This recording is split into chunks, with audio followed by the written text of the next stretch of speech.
Welcome, ladies and gentlemen, to an all-new reaction and review. Now, tonight, ladies and gentlemen, we are going to be checking out a movie from 1988, and since this is, of course, Valentine's Day, we decided to do something that is truly romantic. Well, technically it says here it's actually 1987. I'll fix this in the edit, don't worry. So, we're checking out a movie from 1987, and that movie is Full Metal Jacket. Now, since yesterday, we're sort of like doing a little bit of like a mini marathon of Stanley Kubrick movies. Last week we had 2001: A Space Odyssey, and now we're moving on to Full Metal Jacket. Now, in case you're wondering, I'll probably maybe do the Shining next week. Since I've already have seen A Clockwork Orange, I'll not go into it because it doesn't feel particularly fair, but I might do a video talking about it later on and comparing it probably to the book. If anything, I probably might just talk about the book for about 2 hours or so if I wanted to. Since there are a few differences here and there that I feel like it would be important to tell people who are interested in reading Clockwork Orange. Anyway, speaking of that, Full Metal Jacket is based on a book as far as my knowledge goes. I can't quite necessarily say who wrote it. I'll find out right now, actually. I may as well.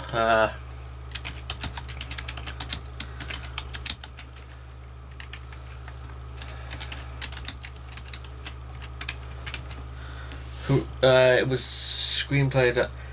I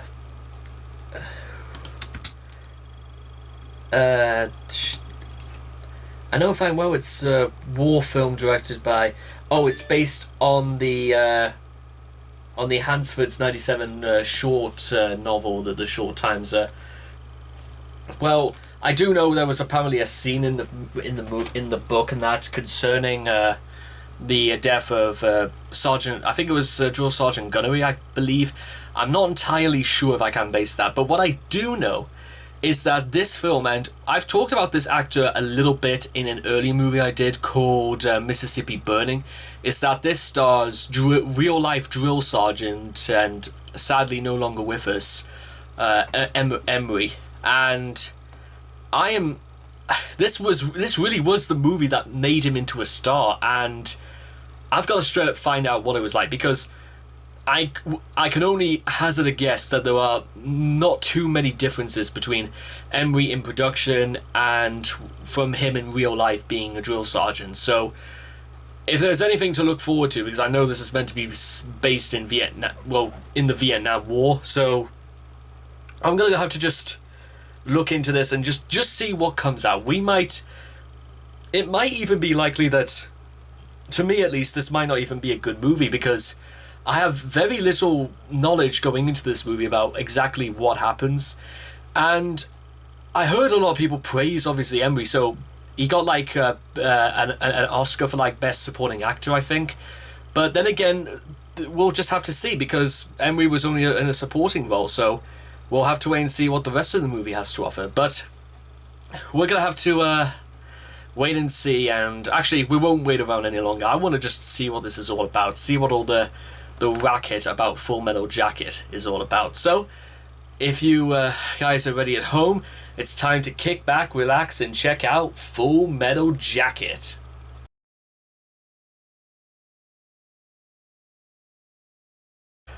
And that, ladies and gentlemen, was Full Metal Jacket. Let me just turn that off. Right, okay, first of all, ladies and gentlemen, I did actually find out that it was based on the novel by Gustav Howard, who he was one of like makes sense that he would be one of the screenwriters for this. That makes, I think, quite a lot of sense. And actually, before we even begin, I just got a question to ask, mostly because it's in reference to The Shining, of what I'll be doing next week, is... I know fine well there's a very notorious story in the production of The Shining where Stanley Kubrick, I think he bullied this actress into performing in a very specific manner. I say that because how do you suppose Stanley Kubrick actually went around giving direction for this movie? Because trying to You couldn't get away with that with somebody like Lee Ermey, who played. I also wanted to get this right as well. Herman, I believe it was. Motherfucker, I have to check again.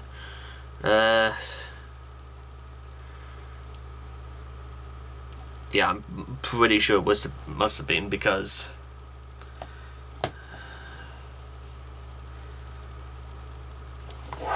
well, yes, it was. It was Drill Sergeant. I'm gonna have to do this again. Bloody hell, I'm like, I'm sorry. I can't necessarily just get this wrong. So let me do this properly now. 1 second. I'll just get the credits back up again. Okay, right, fair enough. So I only do this Sergeant Hartman. Okay, that makes. Okay, but at least I'm getting that right now. The point was is that how exactly do you suppose that would have gone, where Kubrick or even Howard would have gone around asking Lee Ermey to make sure? I'm pretty sure it must have just said behave as you were in any other scenario where you were training recruits on Paris Island. I'm pretty sure it must have come round to something like that, because to be a drill sergeant, you have got to be a lot tougher than actually just being a recruited Marine. You've got to be. I don't necessarily know the process myself, probably because it's only known to people who are drill sergeants. But I can only imagine right now that he must have been in a very different world of shit. And I bring this into question because there's a very, very interesting part about this movie I've only just sort of realised now. Is that how best can I describe this? Is that when all is said and done, it's not particularly it's not really a story about Vietnam. It's not really a story about just watching. It's basically watching a story about Joker become experienced and numb to the fact that the army has one job and one job only, to turn men into killing machines.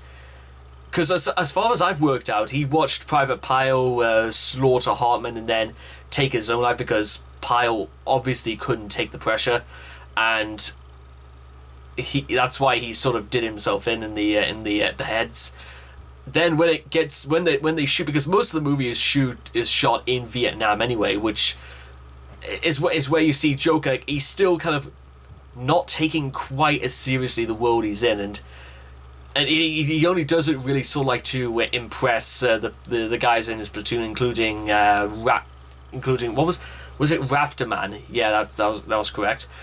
And then when they get shipped up to this first platoon, where they meet again with another recruit named Cowboy, and they think very highly of him because Animal Mother, played by Adam Baldwin, and I didn't realize until this movie just how tall Adam Baldwin was, because when he's standing beside somebody named Jungle Boy or 8-Ball, he is so tall that it makes sense, because I believe there was a story where Kubrick wanted to get Arnold Schwarzenegger to play Animal Mother, but I'm sort of now going on a limb and saying I think it was better for everybody for that Baldwin was to be Animal Mother, because when you see him and just covered in shells, he has all sorts of cigarettes strapped to his head, and also "I am become deaf" scrawled on his helmet in big letters. And the size of his, I don't really want to call it a machine gun, because this thing, it was like a mortar because there are mortars being shown in the movie, but it didn't just look like a mortar. It looked like a mortar specifically to shoot 1,500 rounds every 90 seconds. It looked absolutely massive.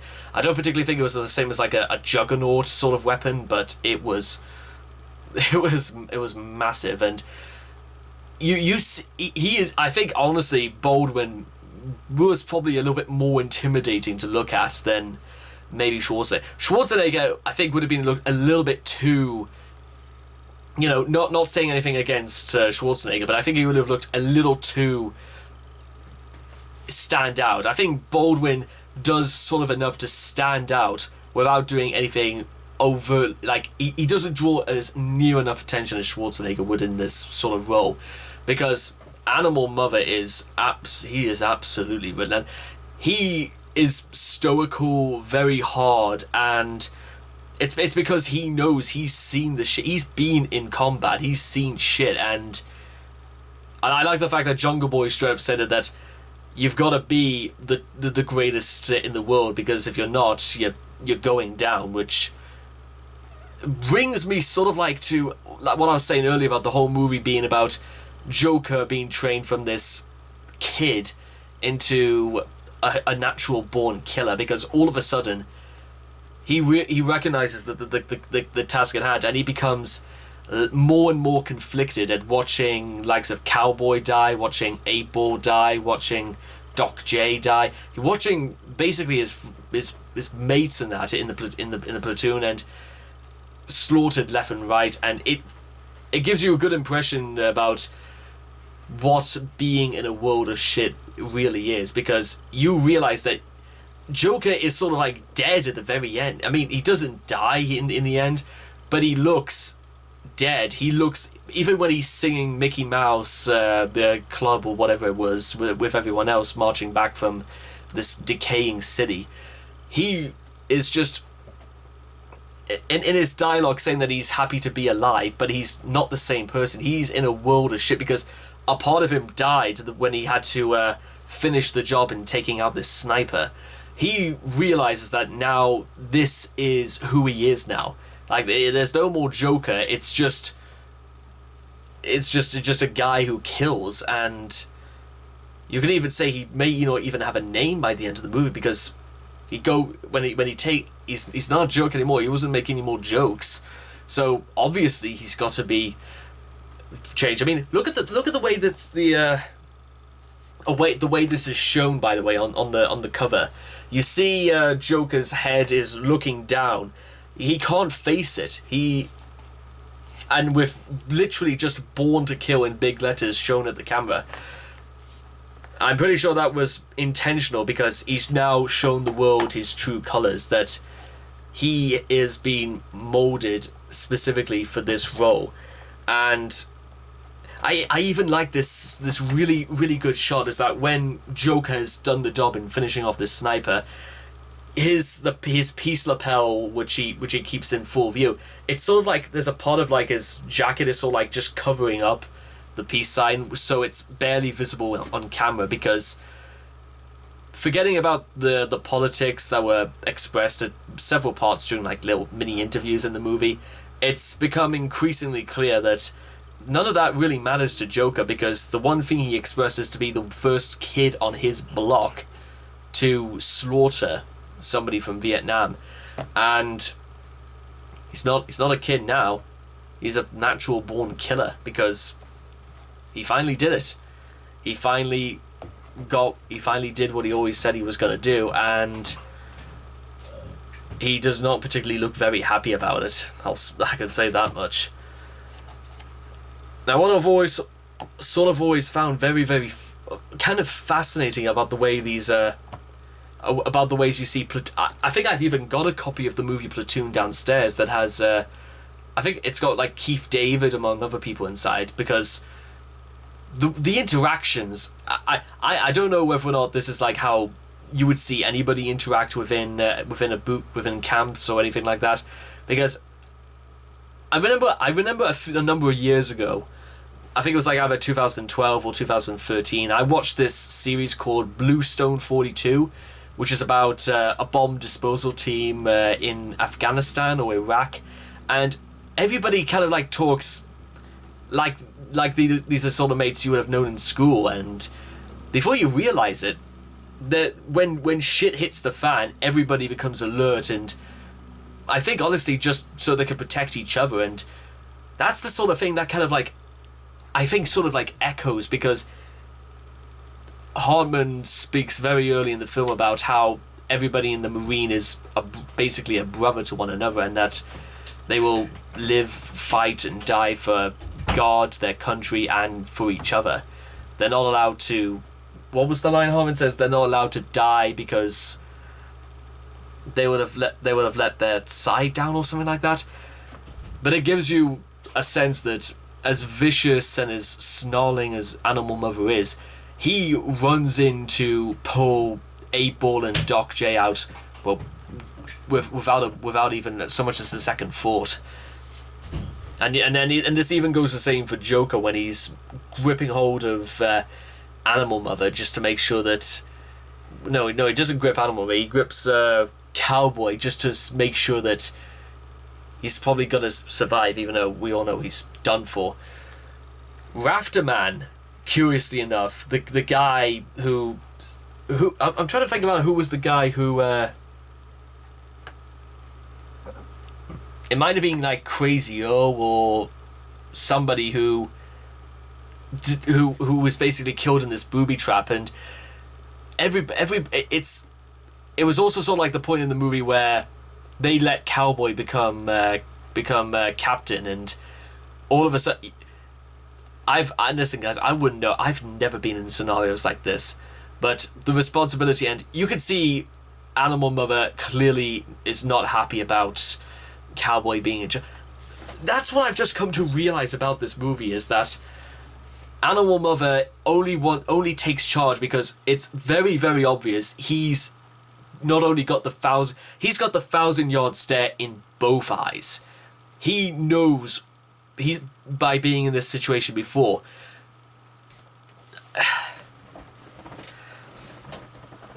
Oh yeah, and also there's a guy in this called Handjob. I completely forgot about that. That's kind of funny. Now, what I wanted to bring into this a little bit more away from this is that, what do you suppose? It probably would have been like, I'm trying to figure what the thing is I kind of wanted to phrase or word, is that if there's anybody at home right now who's ever served in Vietnam or who's ever been in war, I think the only problem I have with this movie is because is that I've never been to war. I've never known what it's like to just have people tell me where to shit, know when to wake up, know when to get dressed, know when I've got to get on the floor and give them 20. I've never been in that. Curiously enough, ladies and gentlemen, you may not know this, but I actually applied to join the army when I was 21, shortly after leaving university, after graduating. I had to do sort of a medical talk over the phone about certain parts of my body and all that. I talked to them and we went over this. I told them I had Asperger's, and then about 3 days later, the British recruiting officer was on the phone to me, and she said in the simplest possible terms, I mean really, really simple terms, that they've considered my application and I was denied, and they would be shutting down my account in exactly 1 hour. And then they hung up on me. I think it was they hung up on me. They basically said there was nothing else that could be done, and that was it. The conversation was basically dead at that point. Then again, I don't particularly know what I even talked to a friend of mine who said that maybe possibly this was just a test on its own to see if you really wanted to do this. Then again, and I've talked to other people I know who are in the army, and I know people who are in the police, I know people who have been in the army, yet being in the army, people who are serving, people who are in the RAF, who are now flying officers. I had a mate, right, who we did English lit classes together when we were in sixth form. This guy who, within about a year and a half, who, my neighbour across the street is also in the RAF. They go to the same university. They are basically sitting side by side in classes. And they are both, I think my neighbour is possibly because, listen, why my neighbour decided to join the RAF when he could have been in infantry in the British Army is something that's a little bit beyond my guess, because he is really, really tall and he built like a brick shithouse, to say the least. I'm pretty sure it must have been a joke among my mate, who's now a flying officer, that he'd probably bring down the plane. Actually, I shouldn't. I don't think he'd be. I think he. I know he's a kind of joke. You know, he got engaged when probably about the same time when I was leaving university, and getting engaged at 21. That's like I'll say this for him right now if he's watching this. You gotta really, really love somebody to decide. That's it. We're doing it, and all credit to them. They are very, very happy together, and I absolutely have no way of saying. Even my neighbour has been dating. I think they're still dating. Some girl I don't really know. I think they've been dating for about like 3-4 years at this point. It wouldn't surprise me if they decided to announce they were engaged in about a year or so. In fact, the last time I really spoke to him was on VE Day back in. Was VE Day back in like August or July? I can't remember. It was the 75th anniversary, and it was the only time we had in which people were allowed to go out the house and actually, talk to each other since, COVID and all this shit going on. But now, looking back, guys, listen to me. You know what I did when, as soon as I heard that they had denied my application, I went to the gym. I worked out for, I think, about 2 hours. I was so angry. I was furious, and I rarely get angry at the best of times, but when I say I was furious, I wanted to knock down equipment. I wanted to break windows. I felt like, how dare they turn people like me down? I would have been a great, great soldier. I probably would never have made it to the rank of a field marshal, because I'm being completely realistic there. Trying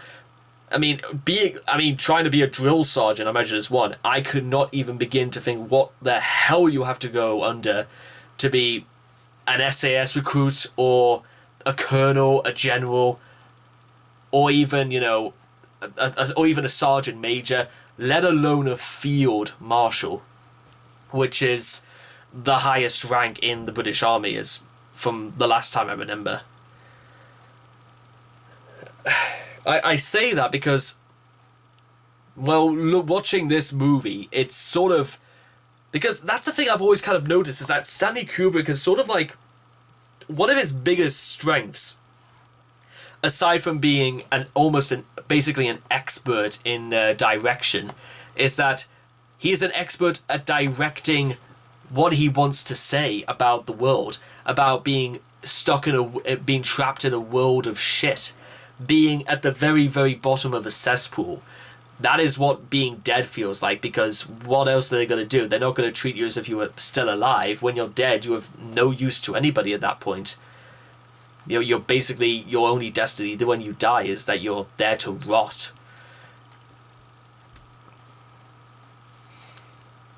I don't even blame that,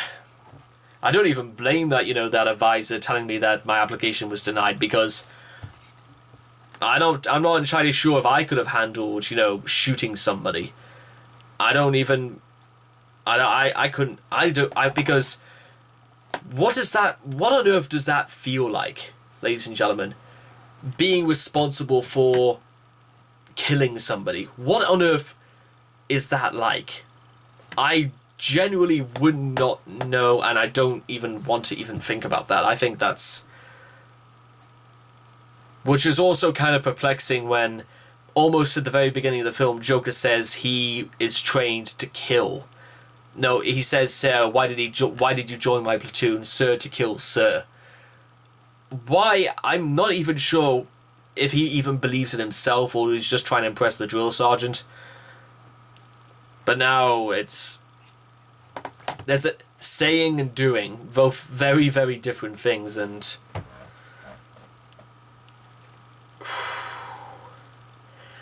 And I think, just sort of like little final notes I kind of like want to stress about Full Metal Jacket before we like put a little bow on this, because I think I've talked for long enough at this point. One thing I just straight up want to say before we go is that I don't know whether or not it's in my actually, I'll tell you what, I'll go get something. I've got to find something.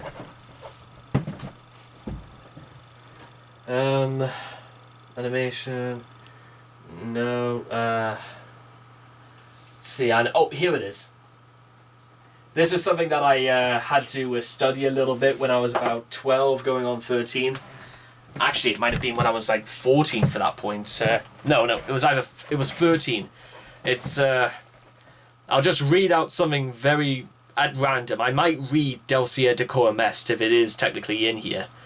It's a collection of Wilfred Owen's war poetry. And technically I know this is World War One and not Vietnam, but that's just something at random. Alright, we'll do this one. It's called Miners, which I think we all kind of know what that infers, because the guys in the film aren't exactly, I would say, old either. Private Pyle looks basically like a very big child in this movie. There was a whispering in my hearth, a sign of the coal, grown wistful of a former earth it might recall. I listened for a tale of leaves and smothered ferns, frowned forests and the low sly lives before the fawns. My fire might show steam phantoms simmer from time's old cauldron, before the birds made nests in summer, or men had children. But the coals were murmuring of their mine, and moans down there of boys that slept while sleep, and men rivering for air. And I saw white bones in the cinder shard, bones without number, many the muscled bodies charred, and few remember. I thought of all that worked dark pits of war and died, digging the rock where death raptures, peace lies indeed. Confronted years will sit soft-chaired in rooms of amber, the heirs will stretch their hands well cheered by our life's ember. The centuries will burn rich loads with which we groaned, whose warmth shall lure their dreaming lids, while songs are crooned, but they will not dream of us poor lads left in the ground. Written at Scarborough on 13th or 14th January 1918. On the 12th of January, a pit explosion at the Podmore Hill Colliery, Hammerhead, killed about 140 men and boy miners. Woe presumably read the newspaper accounts that in the Daily News of the 14th of January, being headlined Colliery Disaster, and the same day he told S.O. write a poem on the Colliery Disaster. But I get mixed up with the war at the end. It is short, but O. Sauer, EB 125, he showed it to SS, who proposed alterations which questionable judgment. Woe would seem to have accepted CCPAF 287. On the 17th of January he sent his mother the coal poem, and 2 days later he wrote to her, "With your beautiful letter came a proof from the nation of my miners." This is the first poem I have sent to the nation myself, and it has evidently been accepted. It was scrawled out of the back of a note to the editor, and no penny stamp or addressed envelope was enclosed for return. That's the way we do to it. Miners will probably appear next Saturday, 26th of January. It did, and that evening Woe wrote to ELG. You may feel keen enough to buy this week's Nation. I have at least a poem in it, which I sent off on Whose Musical Ear was offered by the Cousins Rhymes. And on the 12th of February, Woe replied, I suppose I am doing in poetry what the advanced composers are doing in music. I am not satisfied with either. Still I am satisfied with the 2 guineas and that half hour's work brought me. Got the cheque this morning. Wilfred Owen and the Georgians Think about that, ladies and gentlemen. Miners, children dying on the battlefields and digging for coal and left in the ground in their world of shit.